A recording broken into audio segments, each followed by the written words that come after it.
Hey folks, welcome back to The Slice. The Rogers Cup just wrapped up and Rafael Nadal rose to the top and was victorious, winning his third Masters 1000 of the year. I think though that there was also an maybe even bigger storyline amongst all of that tennis that happened last week. And we're going to get to the bottom of that right now on this episode of The Slice.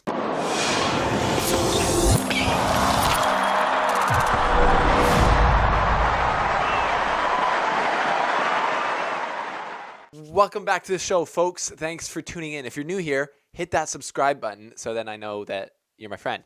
And also hit the like if you like the video. And also, I need one last thing from you. If you want to support The Slice, give a couple bucks a month, like $2 or $3 or $4 a month. You can click on that link below. It's Patreon, and it takes you there, and it shows you how to donate to us. And then we can keep going and making this better. But Rafael Nadal won the Rogers Cup. And at the beginning of the tournament, I made a video. I was away a bit this week. That's why I couldn't really keep it updated during the week. But I said that he had a tough draw, and he definitely did. So he played some great tennis throughout the week, winning matches ugly, I would say, like Brad Gilbert, BG Tennis Nation would say. Not all of his matches, none of his matches, except for maybe the one against Pair, were like a domination, kind of straightforward win. He had to grind against each of these players, and they were good players, especially on hard courts. And he really, I would say, just flexed his experience on everyone, obviously being the second most winning Grand Slam player ever. And it really showed in these matches where it was tight and you never know which way it was going to go. So he had to step up big time because he had tough matches against Wawrinka, who's renaissancing. He's coming back. I think he's pretty much back if you've seen any Cincinnati highlights so far. He beat Cilic when he had to come from behind after getting kind of worked in the first set. Beat Kachanov. That was not easy. And then obviously beat Tsitsipas in the final, which was also not easy. So I don't know if he was playing his best tennis this whole time, but he did play his best gritty tennis where he can win, even when, you know, it doesn't look like he's far and away the best player on the court, but he finds a way to win. People always say he's the best winner of all time or the hardest competitor, whatever you want to say. That was an unbelievable performance at the Rogers Cup by Rafael Nadal, winning when he had a tough draw, like I said he did. So, but I think an even bigger story is Tsitsipas. So Stefanos Tsitsipas is the real deal, and I think he's maybe the best player in this next-gen class. And I know that might be just hopping on the old bandwagon, but when we saw him kind of come out on the clay season as being a really top guy, I think he made it to the final of Barcelona, if I'm not mistaken, and lost to Nadal. To me, there's a few things that really stick out to making him that real deal, I think, in the next that can be in the future of tennis. And I'm going to get to those. But first, let's look at his crazy route through the Rogers Cup, which was so difficult. He started off the first round, no bye for him, obviously, playing Damir Zumar. Tough first-round opponent, beat him. Then he beat Dominic Thiem, who I know it's hard court, but still, he's a top 10 player, obviously a serious contender, Grand Slam finalist before, beats him. And then beats Djokovic, who just won Wimbledon, coming from behind, in the first set at least, winning a tough three-set match. Then beats Alexander Zverev, we don't need to talk about him anymore to know how good he is. Obviously, he's like kind of the next gen. That's like a little bit above the class of the next gen. He's the now gen because he's already like top 4 in the world, I think, right now.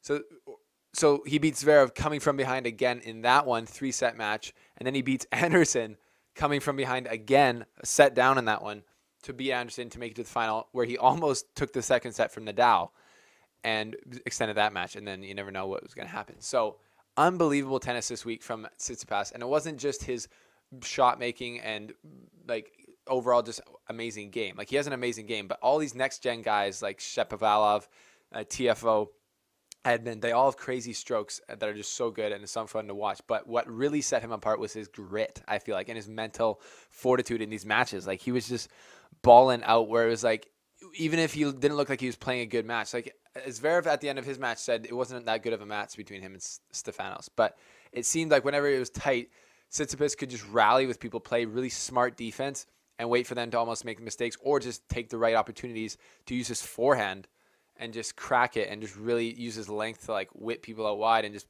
use power at the right time, defend at the right time. It was crazy to watch. His mental game, I think, is the biggest thing, like I just said. So to me, he's focused. So he gets mad. He gets really frustrated. There's like that one video of him like slapping himself in the face, which actually plays into my third point here.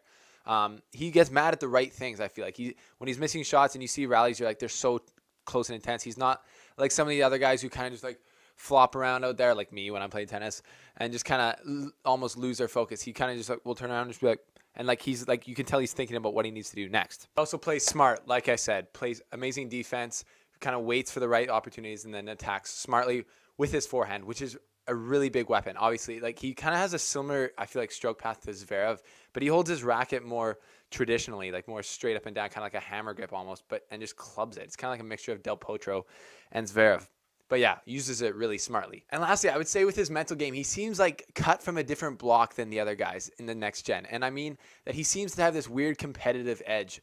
He doesn't seem just like as cool as the other guys. That sounds weird to say, but he doesn't seem like as much of just enjoying the lifestyle of being a professional world-class athlete. He seems, and maybe this is because he's a little bit less, like, can't speak English as well as some of these other guys. He seems more kind of just like reserved to just wanting to play tennis and get as good as he can and not really worry about the limelight as much, even though he does have his own vlog channel, which is pretty sick.